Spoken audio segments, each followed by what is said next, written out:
Welcome to the Banker Lamp. Please enjoy the video. You start by enabling the service and making the first TTS request. In Studio, make sure HTTP/third-party requests are allowed, then call text-to-speech service.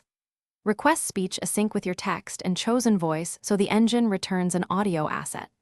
Once you receive the asset ID, create a sound instance in Workspace or a GUI, set its sound ID to the returned ID, and prepare to play. This begins the pipeline, so you can test short phrases and confirm the TTS path is working. Once the basic call works, handle larger text and timing. Break longer scripts into chunked calls under service limits, request each chunk sequentially, and create queued sound objects so they play back-to-back smoothly.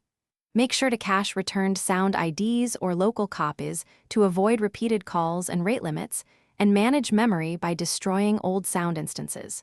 Also check voice selection and language parameters to keep tone consistent. This makes speech natural and reduces abrupt voice changes during playback. To finish, integrate playback into your game logic and test in both play solo and server contexts so permissions behave the same. Ensure you handle failures. If request speech async errors, retry with exponential backoff and log responses for debugging. Make sure sound objects are parented correctly and that returned sound IDs are valid.